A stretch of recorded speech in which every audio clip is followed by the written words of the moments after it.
life of a mother. Yes, to throw more light into this, shed more light into this, we have a general practitioner and someone who will be telling us more about postpartum depression, which is also known as, the issues that follows childbirth after, the childbirth after the child has been given birth to. So this, just let's get to listen to this and we'll learn more. Dr. Lawal Adeniyi, it's so good to have you on this segment of the program, sir. All right. Okay, we are discussing postpartum depression. To a layman, how can we describe postpartum depression? To a layman, a postpartum depression is the uneasy feeling that occurs as a result of lack of sleeping after delivery of a baby. Postpartum means resting period. When after delivery, mother is able to have a lot of things that occupy the minds of that individual. That makes that person will keep that thing in the mind. After delivery, for example, somebody said maybe you want a male and the other wants a female. And when they say, what did you deliver? They said male. That is the problem, because the other wants a female. And that the system will depress. And that's how that person will say, and that person will not be able to sleep, will not be able to eat, he will see some strange things. With that depression will set in, that he will not be able to interact with people, he will suspecting, having wrong perceptions with people, and hallucinating, and which we refer to as hallucination. And he may be seeing some same thing. He will be having the delusional feeling, like a feeling that somebody wanted to kill, wanted to take her life. Even doesn't recognize the baby is carrying her dog because he is already disorientated. He doesn't aware of his awareness. Even the baby, they can kill the baby. And that is why during that period, they need to be strictly monitored. All right, sir. Thank you very much, sir. Now, you talked about the fact that it could be as a result of not sleeping well due to having a lot of things on mind on the part of the mother of the baby. Aside having things on mind, do we have any other reason for this postpartum depression? For example, this condition can cause, there are some certain ailments which may not be aware, but if it is actually early identified and treated before the delivery and after delivery, I think that will not cause any problem. The psychological problem will cause it. Sometimes as a result of environmental, for example, acceptability of such a person in an environment. If a woman is not acceptable by that individual, that person delivered, there is no love. That can cause problem to that individual. Then apart from that, financial capability, when the responsibility of the home, the extent of that particular person, or especially when you now have an husband that is not responsible. And because of that, the person may be having some sleepless night. Apart from that, hereditary, sometimes occasionally pregnancy can cause it. Because there are some, not all, that as a result of this thing from a generation, either from the immediate mother, immediate parent, or the extended parent. Drug medication. People take drugs during, before, and after delivery. That can be another effect that can cause that puerperal psychosis. Other causes that you mentioned aside hereditary could be controlled. Talking about having issues with husband, talking about drugs, talking about probably you want a particular gender of a child and it's not coming. But this heredity, how could it be managed or probably controlled? Hereditary condition. Once an individual you were able to find out the cause, why the first person in the family had that issue, then if that thing is removed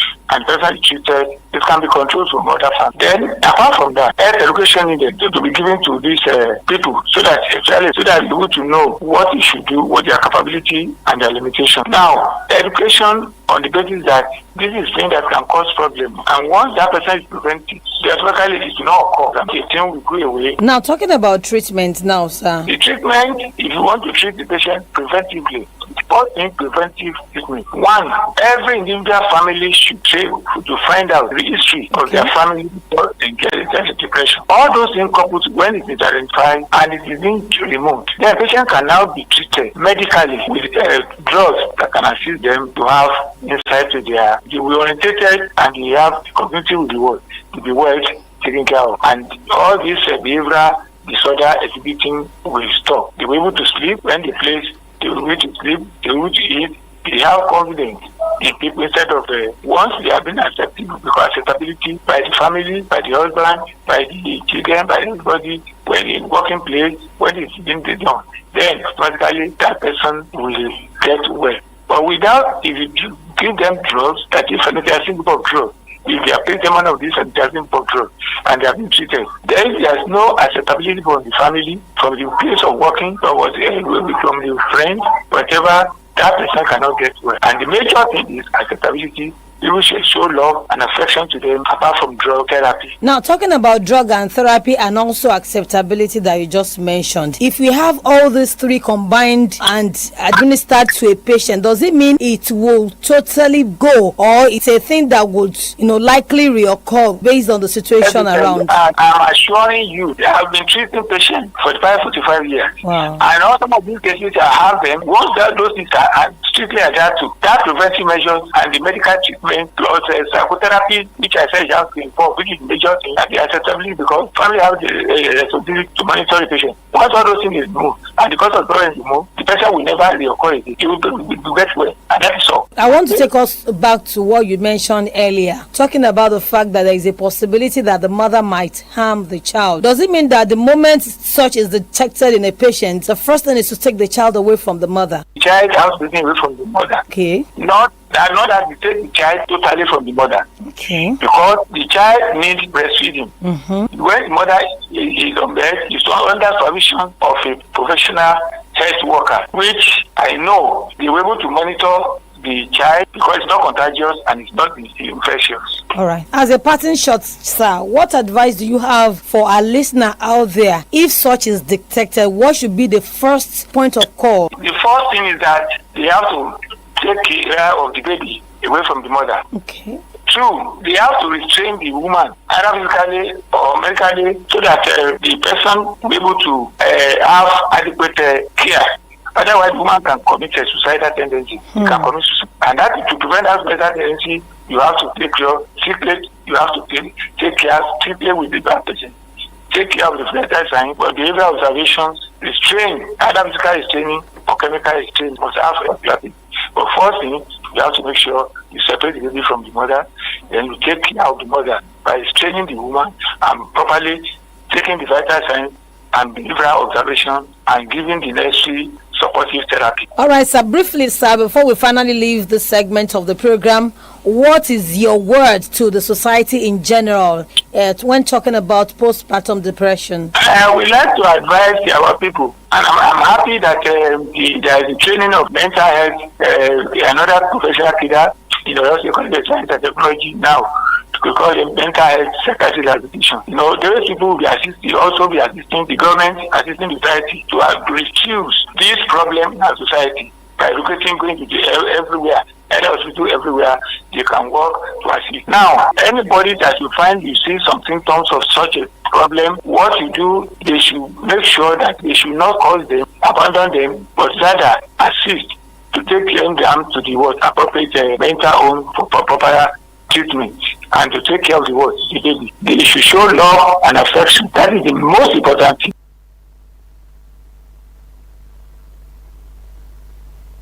All right, thank you so much, Dr. Lawal, for that expository interview that that our woman had with him. Yes. Thank you so much. He is a psychiatrist, and he has led us into what to do when you notice someone with postpartum depression around you. All right, of course, as a woman, and the fact is, it can even be treated. It can be taken care of. It can be taken. It can be managed, and you can come out of it if attended to quickly. Because some people actually they believe that this thing is spiritual. And of course, it is not spiritual. Not, yes. Some of them are not, Exactly. You don't need to go to that level. Well, let's just go into somebody that had an experience and then said she wouldn't want to shy away from, sharing it because she just wants to express her feelings. She wants to tell somebody out there that there's a way out. She shared her testimony on how she was able to reduce what she went through and how she was able to cope with it. Let's take a listen. Alone isn't the only way forward with postpartum depression, even when the odds feel stacked against you. My name is Shawnette. I'm from Manhattan, New York. My postpartum depression was something that I didn't really know much about or have had any experience working around. I was looking to conceive after getting married in 2019, but it was like I was getting a lot of roadblocks. So after going to the doctor and them verifying that 6 weeks pregnant, the baby's in the uterus and everything is fine, I couldn't find the joy because I was more so shocked and just miserable and just unprepared for the reality that I was about to face. Because I'm in a long distance relationship, my partner is not physically in the United States with me. I'm physically doing everything by myself on top of working more than what I'm supposed to keep a roof over my head. So there was a lot of loneliness. There was a lot of just uncertainty. When I went home, it was just me, my 2 oldest, and then the baby. I couldn't really do much with her because with the C-section, I was in pain. So my 2 oldest helped me as much as they can, but it was just a detachment, like, you know, she'll look at me and I would just look at her with regret, like, I don't know if you should really be here. Maybe I should have thought twice. This is not something I'm ready for. If I was to do anything to myself, would they be okay? My mind was just like shriveled up inside. It was like, I gotta start all the way over now with a baby. I'm doing this by myself. I couldn't really bond with her because I was dying to either get outside or to get the help or to find out why am I feeling like this. So when I went for the baby's checkup, they had me fill out the survey. When they said, do you feel like you want to harm yourself? I said yes. And their counselor has stepped in and tried to give me some resources which were not helpful. And the virtual ones were so backed up by months that if I wouldn't have had the employment assistance, I don't think I would be here today. I had to call my manager and let them know, like, this is what I'm going through. Is there anything that you can do for me? I understand I can't physically come back to work, but I need the help. So they had connected me to Resources for Living. I was told to download an app, and like every other day, the same person consistently checked in with me and just pretty much helped me on a day-to-day basis. The counselor and the therapist actually was not even only there for me, but they were there for the children as well, because with them even helping me change diaper, make bottles, it's like, do y'all want to talk about anything? Is there anything bothering y'all? So it helped the relationship with the children, and it helped me personally to know, like, this person came into our lives and they still continue to interact with us to just make sure if anything is getting blurry, we're here. The more that I interact with people and get an understanding of what they went through, it kind of helped me know that I might have went through the worst, but the days are getting better. But I just have to take it one step at a time instead of trying to overwhelm myself with more than what I can handle. When you're a parent, you forget about yourself because you want to make your kids happy, your partner happy, but you just don't worry about your own self, which is what I find myself doing all the time. So I think I have to really figure out who I am and figure out what makes me happy. But I don't think I'm ever going to stop fighting for a better day. Every day I wake up looking to learn something that can help me continue my journey, because I'm not a person that know everything, and I'm always willing to learn. That's my goal. Wow. Okay, yes. You can imagine. You heard what she went through. Honestly, You know, it got to a stage she couldn't even look at the baby or even try to take care of the baby with the stress of C-section that she went through. Even those that gave birth through natural birth. The stitching and everything. I'm telling you're still trying to figure out yourself. Then you thank God for support systems. Actually, you know, they are taking care of baby. You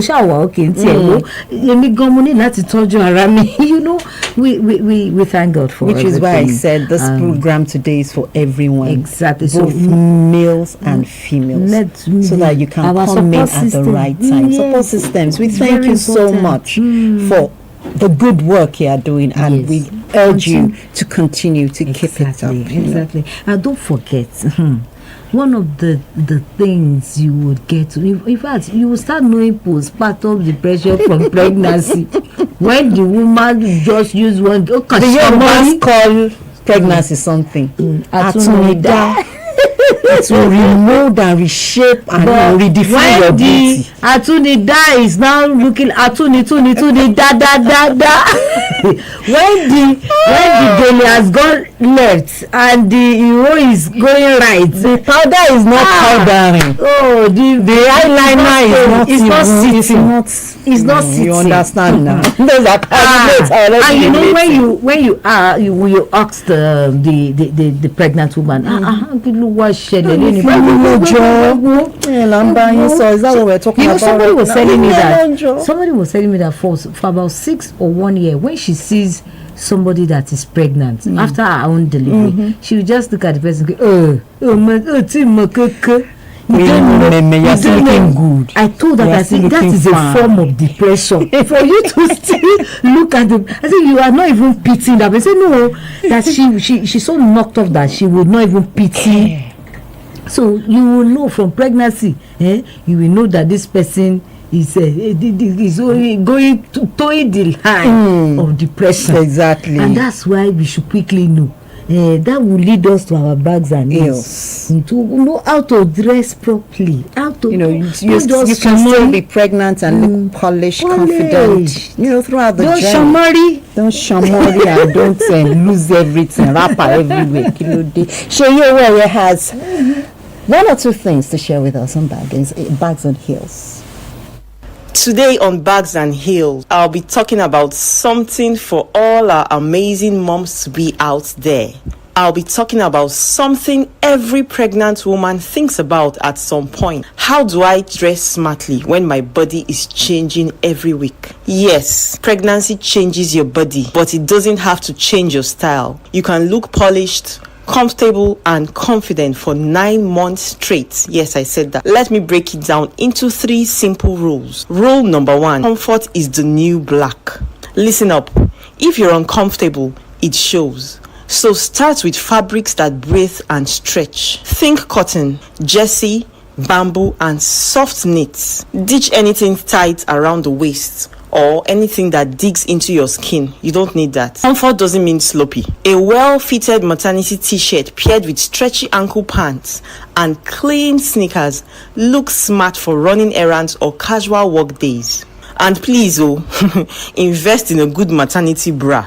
It makes every outfit sit better. Rule number 2, dress for your shape, not against it. Your bump is beautiful, so show it off the right way. Empire waist dresses and tops sit right under the bust and flow over the bump. That gives you a clean, elegant look.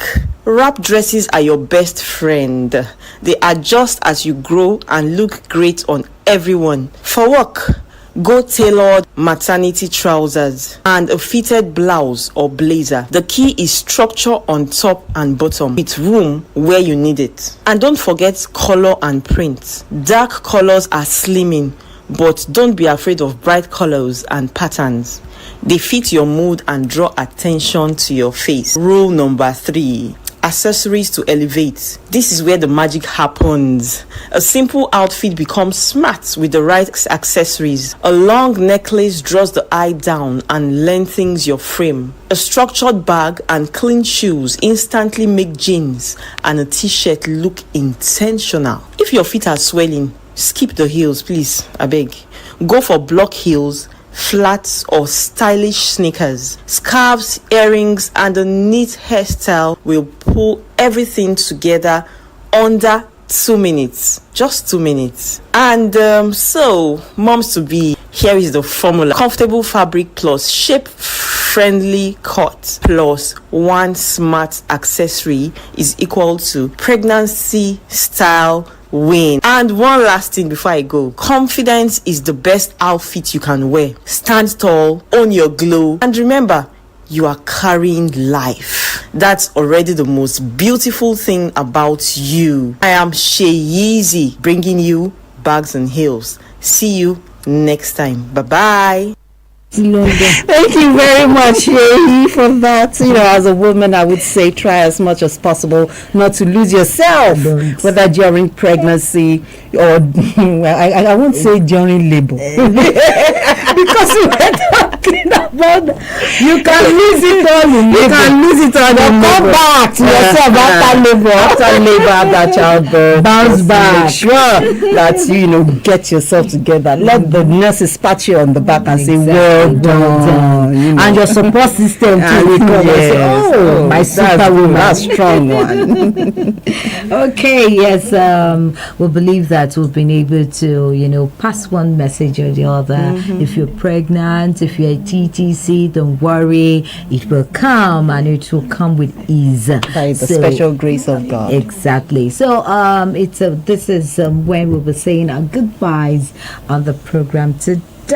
Join us next week for another fresh package. This edition was produced by Jadesola Bello, supported by Sandra Nzagu Sheyoweye, and my name is Judith Ojedino, telling you, do not lose yourself. My name is Olubukola Enimola. Do join us next week. Up next, we'll move to the network studio in Abuja for the next program. And uniting the nation.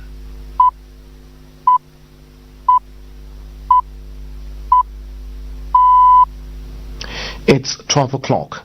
This is the network service of Radio Nigeria.